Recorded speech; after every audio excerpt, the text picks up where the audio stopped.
एक श्लोक के माध्यम से अपनी बात को रखेंगे। असारे खलु संसारे सारमेतश्चतुष्टयम् तीर्थे वासे सदुक्तिश्च गुरु सेवात्म चिंतनम्। यह संसार कैसा है? संसार के बारे में तो आप लोगों ने सुना होगा, पढ़ा होगा, देखा, सबको अनुभूत है। जग जीवन एक खुली किताब, सुपढ़ना क्या? जिनने नहीं पढ़ा कोई बात नहीं, वो तो संसार में संसारी प्राणियों की स्थिति सब देखने में अभी एक खुली किताब है। ये संसार कैसा है? आप लोगों ने पढ़ा भी है, सुना भी है, देखा भी है। कैसा है? बोलो है?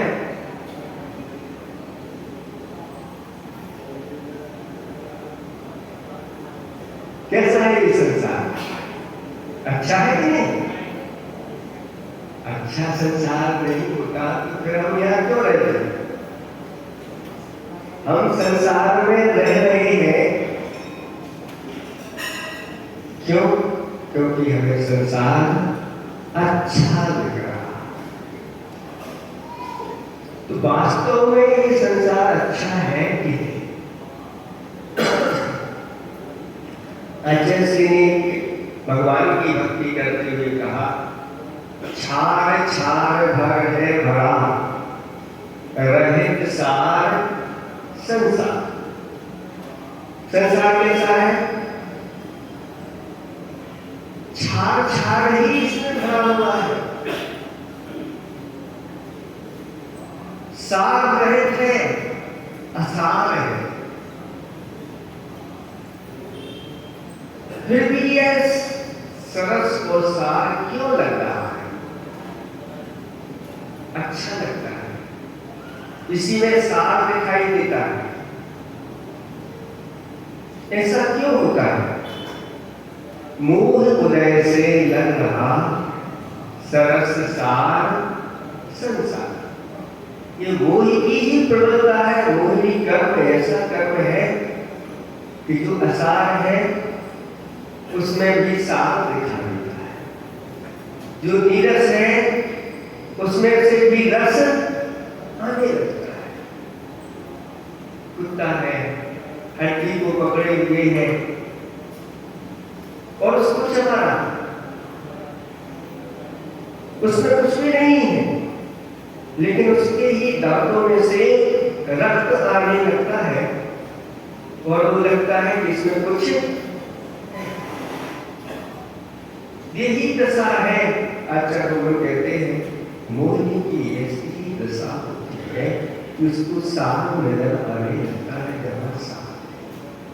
फिर भी हमारे आचार्य भगवंतों ने कहा इस संसार के स्वरूप को अच्छी तरह से समझ लो और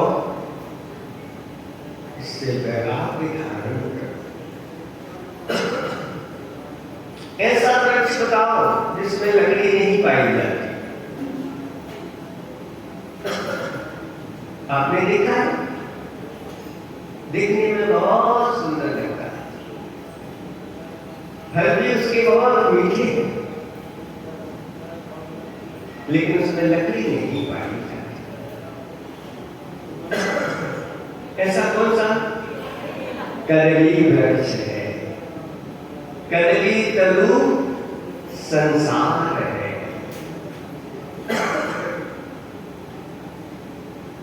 ये संसार कदली वृक्ष के समान है, देखने में बहुत सुंदर लगता है, स्पर्श भी बहुत अच्छा है, फल भी उसका अच्छी है, लेकिन उसमें कहीं भी लकड़ी नहीं मिलेगी।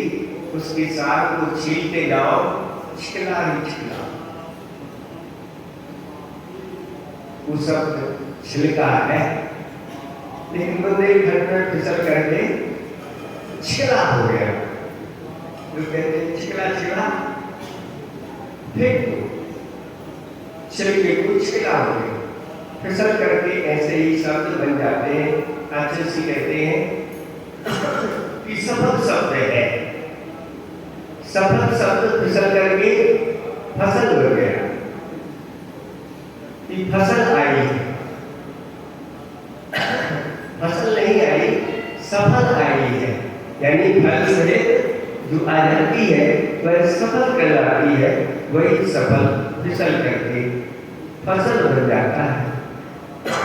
ऐसी स्थिति इस असार संसार में भी हमारे आचार्य भगवतों ने कुछ सार ढूंढ करके निकाला। असारे खलु संसारे सार वेतस चतुष्टयम्, इनमें ये चार वस्तुएं सारभूत है। वह कौन सी है? सबसे पहले बताया तीर्थे वासे, तीर्थों में निवास करना, ये मनुष्य जीवन का या संसार की एक सारभूत वस्तु है। तीर्थ कौन कहलाते हैं? तीर्थ किसे कहते हैं? जिससे तरा जाए, जिससे संसार से पार हुआ जाए, वह कौन कहलाते हैं? तीर्थ कहलाते हैं। ऐसे तीर्थों में जाकर के निवास करना। तीर्थ दो प्रकार के होते हैं, एक तो स्थिर तीर्थ हुआ करते हैं और एक चलते फिरते तीर्थ होते। चलते फिरते तीर्थ हरते सब संताप, हम तो बस इतना जानते आपको सभी के आप। ऐसे इस कलिकाल में यथाजात मुद्रा को धारण करने वाले, रत्नात्रय को धारण करने वाले ऐसे मुनिराज आचार्य परमेष्टि चलते फिरते तीर्थ, इन तीर्थों में जाकर के निवास करना, अपना समय निकाल करके उनके बाद जाकर के उनके दर्शन करना, इनकी भक्ति करना, पूजा करना, इनसे कुछ ज्ञान प्राप्त करना, ये सार है इस संसार का। आप लोगों को उसकी कथाएं सुनाई, भैया थोड़ी सी भी देखो संगति ऐसे तीर्थों की आ जाती है तो वह स्वयं तीर्थ बन जाता है। पूज्य निर्यापक समर्थ सुधा सागर जी का संस्मरण, वह आचार्य भगवान के पास पहुंचे और उससे निवेदन किया, आचार्य भगवान हम सम्मित शिखर तीर्थ की यात्रा के लिए जाना चाहते हैं, आप मुझे आशीर्वाद प्रदान करो। तो आचार्य भगवत ने कहा, अगर तुम्हें ही तीर्थ बना दिया जाए तो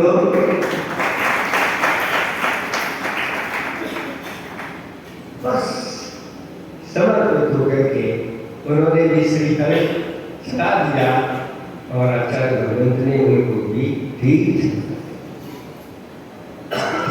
आचार्य परमेष्टि ऐसे तो तीर्थ होते हैं जिनसे अनेक तीर्थों का निर्माण।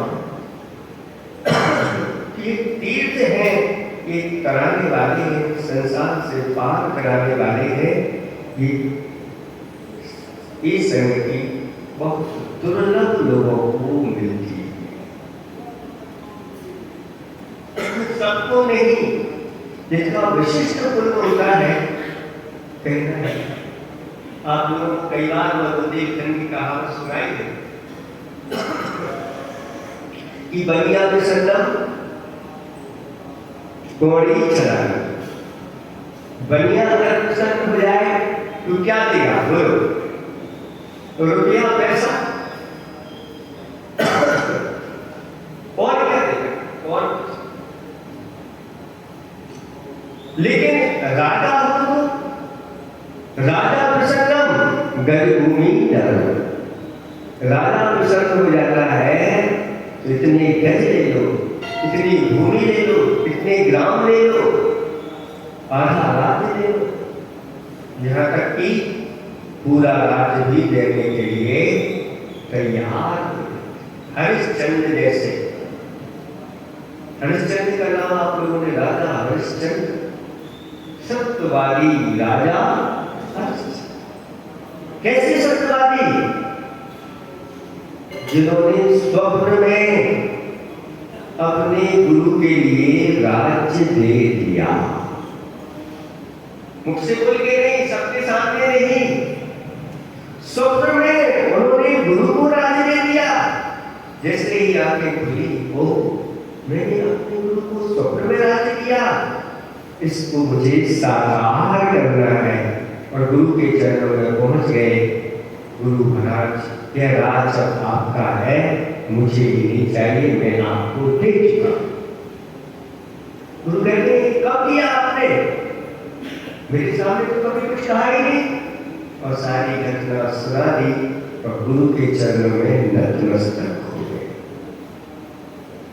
ये है क्षत्रियता। जब बनिया बुद्धि आती है तो गुणा भाग लगते रहते हैं, तोल तोल के मान दिया जाता है, बोल बोल के दिया जाता है। लेकिन क्षत्रिय तो एक झटके में अपना काम कर देता है और वचन दे दिए तो पीछे हटने का कोई काम नहीं। रघुकुल रीत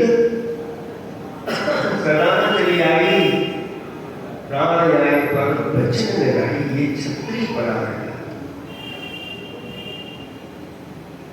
तो बनिया प्रसन्नम कौणीचरणम राजा प्रसन्नम गजभूमि दानम और गुरु प्रसन्नम मुक्ति प्रदानम। गुरु जिस पर प्रसन्न हो जाते हैं मुक्ति उसको प्राप्त हो जाती है। बहुत जल्दी कुछ ही भाव में, उसी भाव में भी अगले भाव में जाकर के वह मुक्ति का पात्र होता है। ऐसे शास्त्रों को पढ़ने से आंखें खुल जाती है। इतना थोड़ा सा नियम मिला और उसने दृढ़ता के साथ पालन कर लिया। मनुष्य की बात तो छोड़ो, पशु भी अगर ऐसा कर लेते हैं तो वो भी मुक्ति के पात्र हो जाते हैं। तो ऐसे तीर्थों में निवास करना इस विशिष्ट पुण्य का उदय पाया जाता है, तब जाकर के लोग लाभ लेते हैं।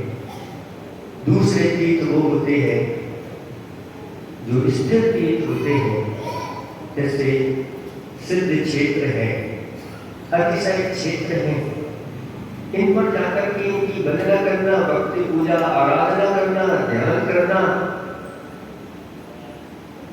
इनकी परिक्रमा करना, ये भी मुक्ति के लिए कारण है, सारभूत है। पहले लोग शिखर जी की वंदना के लिए निकलते थे। जब इस प्रकार की आपकी 4 व्हीलर आगे नहीं चलती थी, 2 व्हीलर से ही काम होता था। मतलब बैलगाड़ी 2 पहिए वाली, उससे लोग जाते थे। और जब जाते थे नगर में से बाहर, तो पूरा का पूरा नगर या पूरी की पूरी समाज उनको विदा करने के लिए। मुनिराजों की बात नहीं चल रही है, साधुओं की बात चल रही है। ये शिखर जी के लिए जाना, उस समय शिखर जी जाने के लिए महीने 2 महीने लगते थे, क्योंकि बैलगाड़ी से जाना, पैदल जाना है। और जाते थे, रात्रि में विहार नहीं करते थे। जहाँ शाम हो जाती थी वहीं पर रुक जाते थे, सुबह फिर चलते थे। इस प्रकार से सुबह शाम चलना होता था। और जाकर के जब वह वंदना करते थे तो उसका आनंद, सब कुछ घर छोड़ करके, यहाँ से पूरा रिश्ता नाता तोड़ करके, क्या पता वापस लौटे कि नहीं लौटे। ऐसे संकल्प के साथ जाते थे लोग। बात उनको छोड़ने के लिए जाते थे, और अगर वंदना करके लौटे तो आगवानी वालों के साथ कर लेते थे। धन्य है आप ऐसे महातीर्थ की वंदना करके आए। और भी शास्त्रों में संवित शिखर महात्मा नाम का एक ग्रंथ है, उसमें लिखा है कि जो व्यक्ति अपने धन को ऐसे तीर्थ यात्रा में खर्च करता है, यानी जो ऐसे मुनिराजों के संग है, आचार्यों के संग है, ऐसे उन संगों को संगपति बन करके और उनकी पूरी वैयावृत्ति करते हुए, और जो उनके लिए ऐसे तीर्थों की यात्रा कराता है, कुछ ही गाँव में तीर्थंकर जैसे पदों को प्राप्त करके वह मोक्ष को प्राप्त कर लेता है। ऐसी महिमा होता है। इसलिए लोग ऐसे भी हैं जो प्रतिवर्ष बहुत सारे लोगों के लिए वह ऐसे तीर्थ शिखर की यात्रा के लिए ले जाते हैं, जो अपनी राशि से कभी नहीं गए, यानी कि कभी भाव नहीं होते, लेकिन यहाँ ऐसी व्यवस्था बना दो, आना फ्री, जाना फ्री और खाना फ्री। ऐसा जब लोग सुन लेते हैं, उनके अंदर योग बना रहता है, कभी दुकान नहीं छोड़ सकते, वो नहीं कर सकते, वे सोचते हैं सब फ्री है, इसका लाभ उठा। ऐसे लोगों के भी भाव बन जाते हैं। अभी आए थे चावल वाले परिवार जबलपुर से, प्रति वर्ष प्रकार की उनकी यात्रा चलती है, व्यवस्था बनाते हैं और एक ट्रेन आकर के आस पास के सभी को मिलती है। तो एक धर्म का क्षेत्र है, इस क्षेत्र में जाकर के निवास करना, उस समय अपना व्यतीत करना। हमारा चातुर्मास साहेबपुर में हुआ और साहेबपुर में एक परिवार जो होटल उसकी थी, पर वह कहता महाराज साल भर हम तो इस होटल से छुटकारा ही नहीं पाते, ये ऐसा ही व्यापार है, एक दिन बंद नहीं रह सकते। और परिवार का पूरा संकल्प था कि जैसे ही प्रदूषण पर्व आते तो 2-3 दिन पहले से ही उनकी होटल बंद हो जाती और सब के सब शिखर जी जा करके 10 दिन वहीं पर अच्छी तरह से तो सिर्फ तीर्थों में रह करके तो फिर आते तो 15-20 दिन के लिए उनकी कोई नहीं, दुकान व्यापार करना नहीं, इस तीर्थ का मुझे आनंद लेना है। तो ये अवसर बहुत दुर्लभ मिलते हैं, ये सारभूत है तीर्थ में वास करना। और ये किनारे भी, इनको भी तीर्थ कहा गया है, क्योंकि ये भी हमारे लिए कर्मों का नाश करने के लिए, संसार से पार कराने वाले, संसार में जो सारभूत है ये छिनाने हुआ करते हैं, ऐसे चिरानों की जो वंदना करते हैं, ऐसे भगवान के पास आकर के घंटों घंटों पूजा करते हैं। जितना आप समय दोगे उतना ही आप बढ़ते चले जाओ। और ऐसे बड़े बड़े विधान रचना, जैसे तो ज्यादा लोग रुकते नहीं, कम से कम एक विधान की रचना कर लो तो कम से कम इस बहाने तो लोग यहाँ पर घंटे 2 घंटे आराम से 2-3 घंटे तीर्थ में वास करते। ऐसे जनाने होते हैं, ये मंदिर होते हैं, उनमें जितना अधिक से अधिक समय निकालते चले जाना। इस पूज्य क्षमा सागर जी महाराज ने बहुत अच्छी मंदिर करके एक अंतर करके कविता लिखी है मंदिर के ऊपर। ये मंदिर इसलिए कि हम आ सके बाहर से अपने में भीतर। ये मंदिर इसलिए कि हम आ सके बाहर से अपने भीतर। ये मूर्तियां अनुपम सुंदर इसलिए कि हम पा सके कोई रूप अपने में अनंतर। और श्रद्धा से झुककर गलाते जाए अपना मान मन पढ़ निरंतर, ताकि कब होता जाए हमारे और प्रभु के बीच का अंतर। ये मंदिर इसीलिए होते हैं, इसलिए मंदिरों में आकर के भगवान को अच्छी तरह जो जितनी एकाग्रता से देखता है उसको वो वस्तु ऐसी संचय होती है।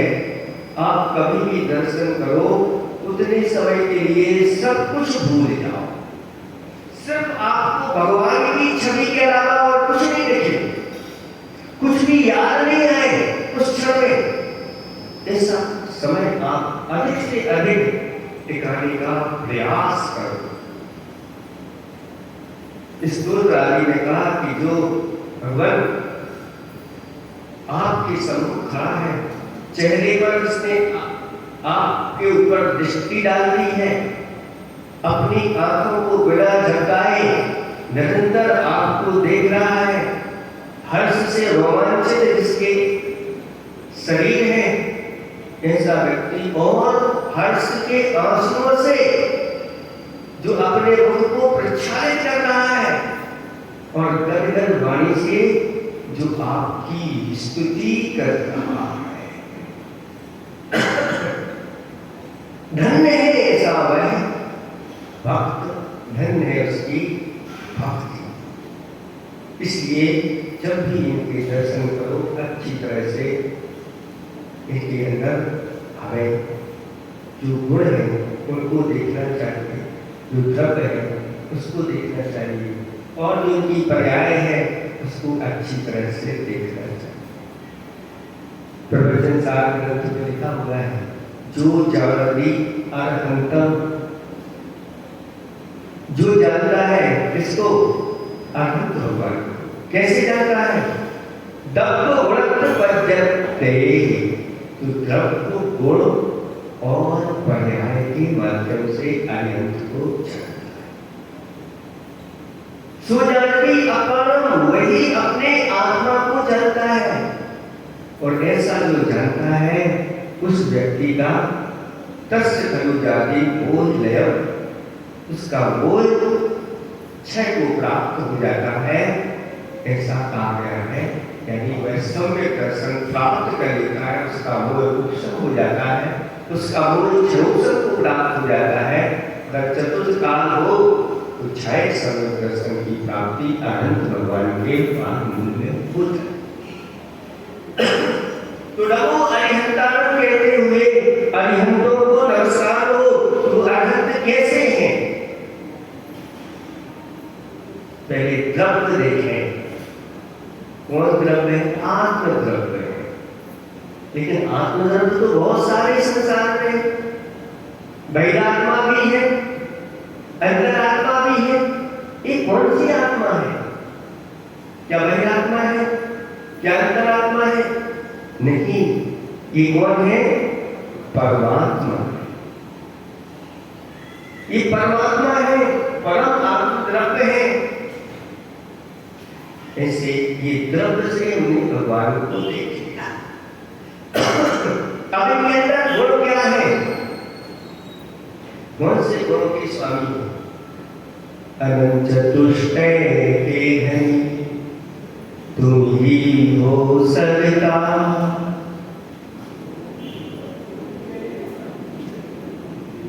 आप कौन के धनी है? अनंत चतुष्टय के धनी। अनंत चतुष्टय उनके अंदर गुण विद्यमान है। भीतर की ओर आप उनके जाइए, दिखाई देने वाले नहीं है कि आप अपनी श्रद्धा की आंखों से देखिए। भगवान के सामने परमात्मा है। यहाँ पर आज वर्तमान में साक्षात परमात्मा नहीं है, लेकिन प्रतिमा रूप में उनके गुणों का प्रतिमाओं में आरोपण किया गया है। और जैसे ही आप प्रतिमा के सामने भगवान की चिन्ह के सामने खड़े हो जाते हैं कि परमात्मा है, एक तत्व हो गया। अनंत चतुष्टय का प्रतीक एक उनके अंदर बाहर से श्री वत्स दिखाई देता है, जिसमें 4 कलियां होती हैं। ये 4 अनंत चतुष्टय का प्रतीक है। भगवान अनंत चतुष्टय के गुणों से युक्त हैं। ये गुण से देख लिया और पर्याय से अब देखना है तो ये वितराग यथागात मुद्रा नासा दृष्टि, ये क्या है? ये पर्याय है। ऐसे द्रव्य गुण और पर्याय से जब भगवान के स्वरूप को जान लेते हैं तो उसका श्रद्धान हो जाता है कि शक्ति रूप से हमारे अंदर भी परमात्मा विद्यमान है। जैसा इन्होंने पुरुषार्थ किया है, अगर हम भी पुरुषार्थ करें तो एक दिन ये दशा मुझे भी प्राप्त हो जाएगी, भगवत दशा। ये तीर्थों में जाकर के ये सारी चीजों की प्राप्ति होती है। एक सारभूत की वस्तु निकल आए। क्या सारभूत वस्तुएं? पहली वस्तु कौन सी हुई इस संसार में? तीर्थों में वास करना। दूसरी सारभूत वस्तु क्या है? सत उक्तिश्चय।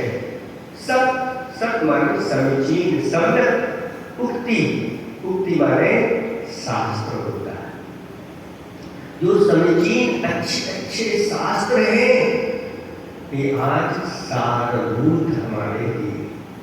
किसी ने कहा है कि आज त्रैलोक चूड़ामणि साक्षात तीर्थंकर नहीं है पंचम काल में, लेकिन उनके मुखारविंद से निकली हुई जो दिव्य ध्वनि है वह चिंबाड़ी आज भी हमारे सामने विद्यमान है। जो उन्होंने कहा वह चिंबाड़ी के रूप में इस जीवानी में अच्छी अच्छी सारभूत वस्तुएं बताई गई हैं। इसको जो अच्छी तरह से विनय के साथ अध्ययन करता है और बहुत कुछ उसके जीवन में उपलब्धियां हो जाती है।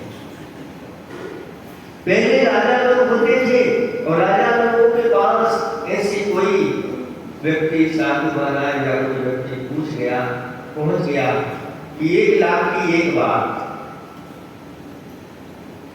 3 लाख की 3 बात, बस राज दरबार में तो पहुंचा है तो वहां उसका मान ना लगे ऐसा। 1 लाख की एक बात अगर चाहिए हो महाराज तो बताओ, बोले लो आप तो बताओ।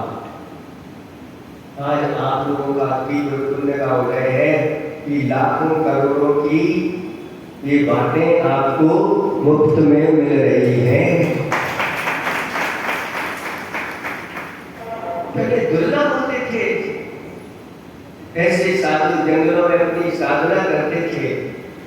धीरे धीरे कलिकाल प्रविष्ट हो गया और आचार्य भगवंतों ने खेत प्रकट किया।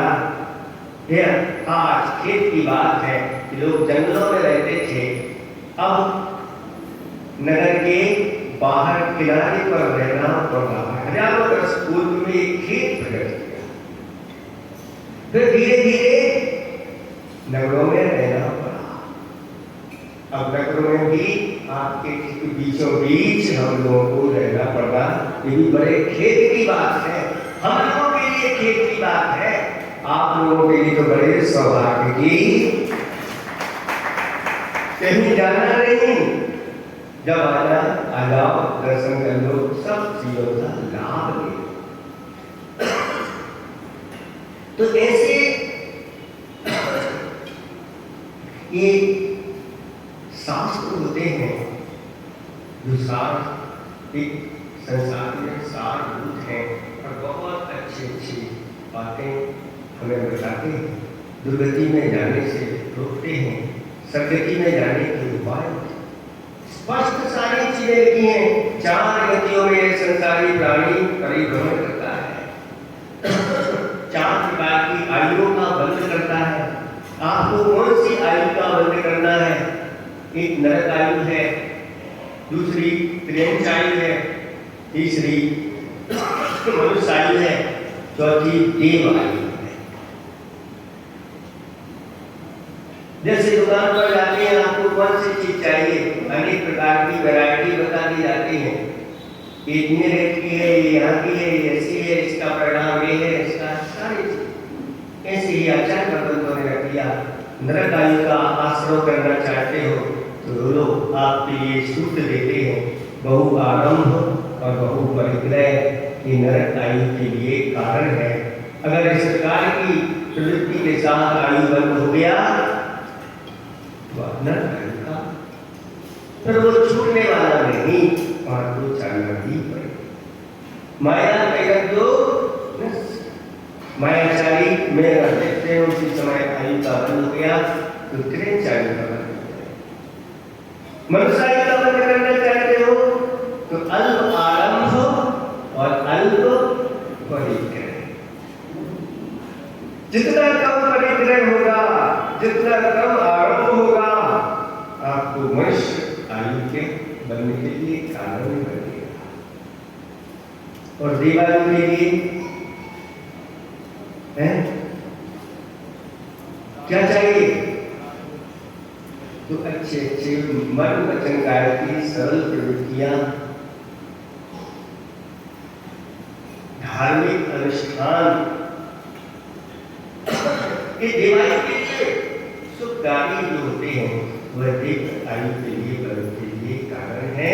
उसमें भी अगर आप महिमानी देवों की आयु का बंद करना चाहते हो तो कहते हैं सम्यक्त्वं च।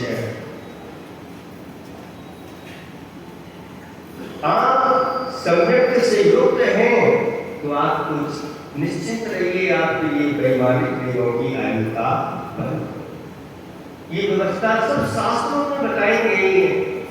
कौन क्या करने से क्या बनता है, ये सारी चीजें शास्त्रों में लिपिबद्ध की गई है। कौन कहाँ से आकर किस प्रकार की प्रवृत्ति वाला होता है, सब कुछ इसलिए एक सारभूत है सब युक्तियाँ। इसलिए प्रतिदिन ऐसे शास्त्रों का अध्ययन अवश्य करना चाहिए।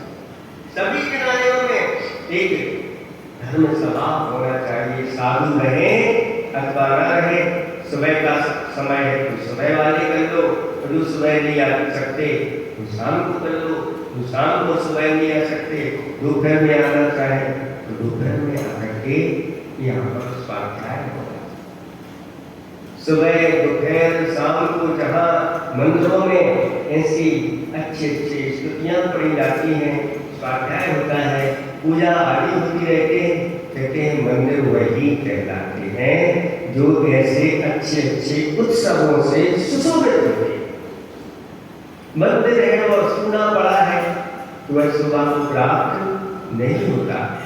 और वहाँ मंदिरों में घंटियाँ बजती रहती हैं, अच्छी अच्छी धुनी आती रहती है, अच्छे अच्छे सब कार्य होते रहते हैं, पर मंदिर मंदिर कहलाता है। तो दो चीजें हो गई। तीसरी चीज क्या है तो कहा गुरु सेवा। तीसरी सारभूत इस संसार में कोई वस्तु है तो वह है गुरुओं की सेवा। किसी ने कहा है तमन्ना दर्द दिल में हो, तमन्ना दर्द दिल में हो तो खिदमत कर इन फकीरों की। तमन्ना दर्द दिल में हो तो खिदमत कर इन फकीरों की, नहीं वह लाल मिलता है अमीरों के खजाने में। ये अमीरों के खजाने में यह लाल मिलने वाला नहीं, ये तो सबको छोड़ करके, सबको तिलांजलि दे करके, और अब इनके पास कुछ भी नहीं। अब इनकी सेवा करो, ये सार है।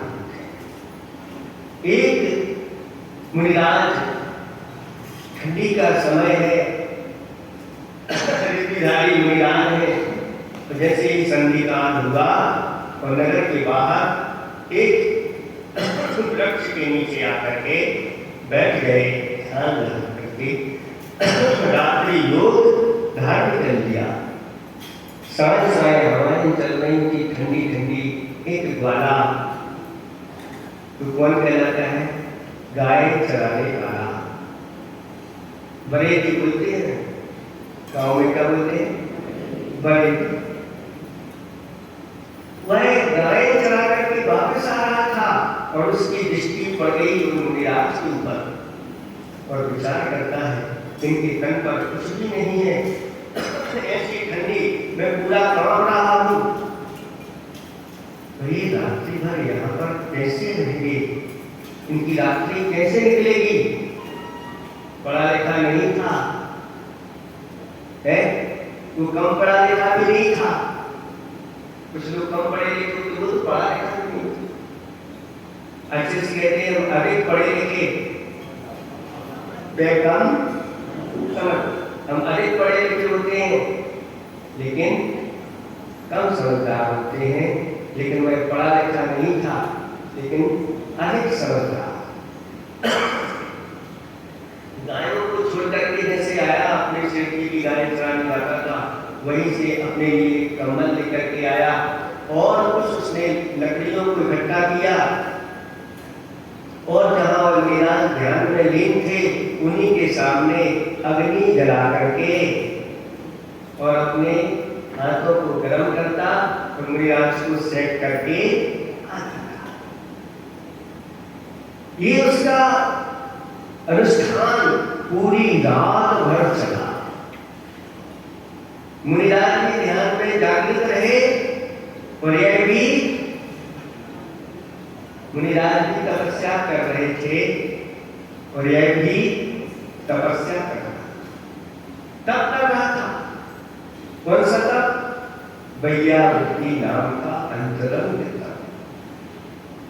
और जैसे ही सुबह हुई और मुनिराज ने अपनी आंखें खोली और उसके बारे में भी जान लिया, जो निकट भक्त होते हैं उनके ही ऐसे परिणाम होते हैं।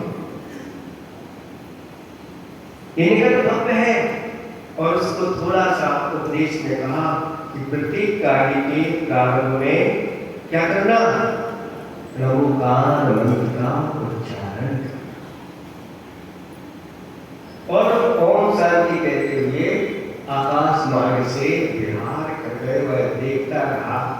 और ऐसे महामुनिराज की भैया वृत्ति करने का मुझे सुअवसर मिला, कथन हो गया, महान पुण्य का उसने संचय कर लिया और श्रद्धा के साथ प्रत्येक कार्य के पूर्व में वह नमोकार मंत्र पढ़ने लगा।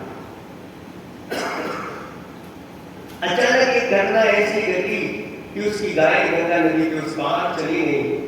उनको लेने के लिए वह जैसे ही नदी में कूदा, नमोकार मंत्र पढ़ के कूदा और उस नदी में एक लकड़ी का खूंट पड़ा हुआ था, वह उसके पेट में घुस गया और वह मृत्यु को प्राप्त हो गया। जब मृत्यु को प्राप्त हुआ, अंतिम समय नमोकार मंत्र है, उसके पास श्रद्धा पूरी है, उसने पुण्य संचय किया और मन में आया कि मैं अपने मरने के बाद सेठ जी के यहाँ ही मेरा जन्म हो,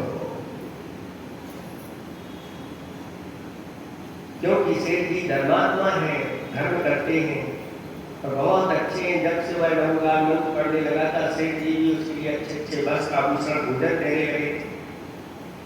इस निदान के साथ उसका मरण हो गया और मर करके वह सेठानी के गर्भ में आ गया। तो जब उसका जन्म हुआ, इतना सुंदर वह बालक था कि देखते ही सभी लोगों के चित्त को उसने हर लिया और जन्म से ही उसका नाम सुदर्शन रख दिया। सुदर्शन यानी इसका दर्शन बहुत अच्छा है। वहीं आगे जाकर के सुदर्शन सेठ के रूप में प्रसिद्ध हुए। सील में कौन प्रसिद्ध हुए? सुदर्शन सेठ। ऐसे उपसर्ग हुए, उस उपसर्ग को भी उन्होंने सहन कर लिया और आगे जाकर के मुनि पद धारण करके उसको भी उपसर्गों को सहन किया और अंत में जाकर के केवल ज्ञान प्राप्त कर लिया और बाकी के कर्मों को नष्ट करके क्या प्राप्त करेगा? मोक्ष प्राप्त। एक अनपढ़ वाले थे, इसलिए ये बहुत सारभूत वस्तु है। जब भी ऐसे अवसर मिल जाए, चाहे वह आहार संबंधी वैयावृत्ति हो, चाहे वह विहार संबंधी वैयावृत्ति हो, चाहे निहार संबंधी हो, जहाँ जो आवश्यकता हो, ये ऐसे लोग हैं जो अपने इस जीवन को महान पुण्य से संचय करते चले जा रहे हैं। लोगों को पता नहीं, भले उनके पास कुछ भी नहीं हो, ज्यादा बड़े नहीं है वो, लेकिन उनका पुण्य ऐसा संचय होता चला गया।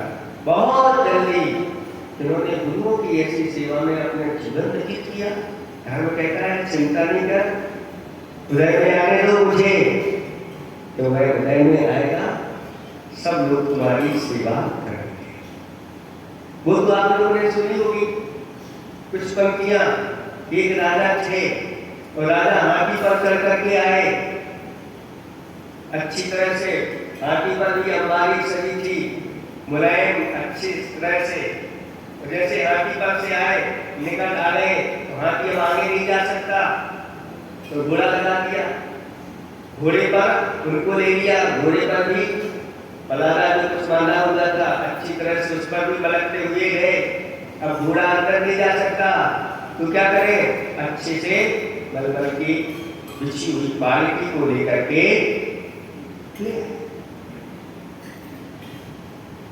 मखमल की जो पालकी होती है और पालकी से ले गए। और जब कहाँ ले गए? जहां सिंहासन लगा हुआ था, और जाकर के वह सिंहासन पर बैठने के बाद सेवक लोग आकर के उनके पैर दबाए। सभा में सब लोग बैठे हुए थे, वहां पर 2 सखियां बैठी थी। तो वो एक सखी कहती है कि हाथी चढ़े, घोड़े चढ़े, चढ़े पालकी माई, कब के थाके हे सखी अबे दबावे पाए। थके कब के हैं, चले कब है, जिनके पैर दबाए जा रहे हैं। तो दूसरी स्वाध्यायशील सखी थी, उसने कहा भू सोए भूखे रहे कीना उग्र विहार। भू सोए भूखे रहे कीना उग्र विहार, जबके थाके हे सखी अबे दबावे पाए। इन्होंने पूर्व भाव में ऐसा ही पुण्य का संचय किया है। पूर्व में इनकी तपस्या हुई है, जाके स्वर्ग के सुख प्राप्त किए, अब मनुष्यों के सुख ये प्राप्त कर रहे हैं। ऐसा पुण्य का संचय इन क्रियाओं से होता है। इसलिए एक साथ वस्तु हो गई गुरु सेवा। अब अंतिम वस्तु है सारभूत वस्तु आत्मचिंतन। इस असार संसार में 4 वस्तुएं हैं। चौथी वस्तु है आत्मा का चिंतन करना। कितनी चिंताएं सताती रहती हैं, कितना समय आप निकाल करके अपनी आत्मा की चिंतन करते हैं। सबकी खबर आप लोग लेते हो कि नहीं लेते? अपनी खबर कब लेते हैं? इसलिए अच्छे से एक दोहा लिखा, भगवान धर्मनाथ भगवान की स्तुति करते समय, जिससे बिछड़े जुड़ सके, जिससे बिछड़े जुड़ सके, रुदन मिटे मुस्कान, तनगत चेतन दिख सके, वही धर्म सुख था। जिससे अनादिकाल से हम बिछड़े हुए हैं, उससे मिल जाए। किससे बिछड़े हुए हो? हम अपने आप से बिछड़े हुए हैं, उससे अभी तक नहीं मिल पाए। तो जिससे बिछड़े मिल सके, रुदन मिटे मुस्कान। अनादिकाल की ये रुदन चल रही है, एक मुस्कान आ रहा है। तनगत चेतन दिख सके, स्तन के भीतर बैठा हुआ चेतन दिख जाए, वही धर्म सुख की धार है। इसलिए आत्माओं, पूरे आत्मा के स्वरूप को समझ लो। आत्मा के स्वरूप को समझने की जरूरत नहीं। अगर आपने परमात्मा का स्वरूप समझ लिया, अनंतों का स्वरूप समझ लिया, सिद्धों के स्वरूप को समझ लिया, बस जैसे सिद्ध परमेष्टि है, जैसे अनंत परमेष्टि है, शक्ति रूप से मेरे अंदर भी वह विद्यमान है। अगर मैं पुरुषार्थ करूं तो मैं भी इस पद को प्राप्त करूं। सब चीजों को गौण कर दो और उनके गुणों का चिंतन करते हुए अपनी आत्मा का चिंतन करते रहे। इसलिए सबसे लघु समय सार अगर कोई है तो क्या है? बड़ा समय सार नहीं पढ़ पाते, कोई बात नहीं।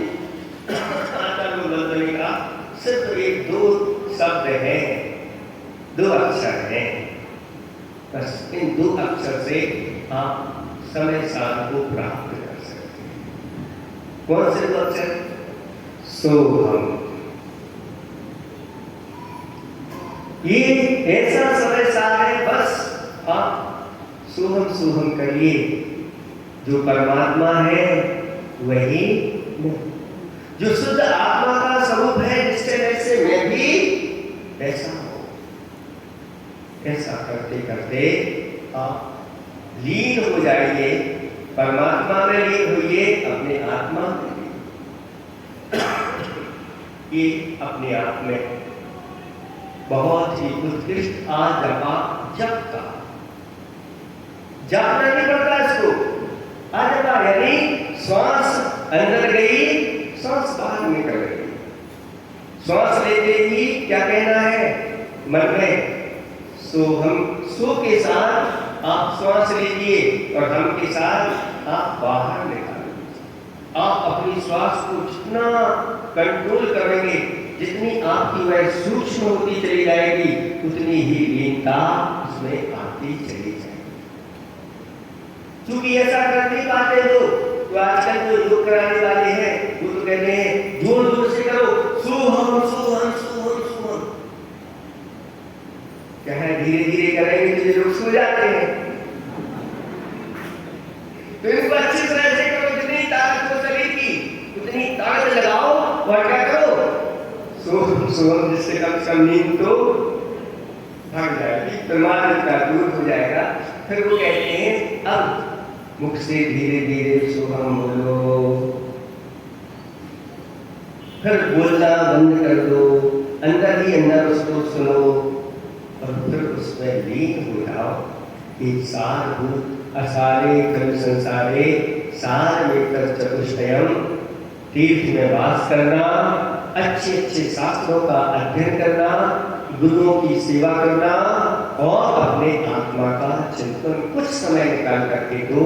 आप शुभम शुभम करो, भले 1 मिनट के लिए करो, लेकिन अवश्य करो, क्योंकि आपने सब कुछ छोड़ करके आत्मा और परमात्मा की ओर और अपनी आत्मा तक, कैसे परमात्मा का स्वरूप है वैसे ही निश्चय से मेरा भी स्वरूप है।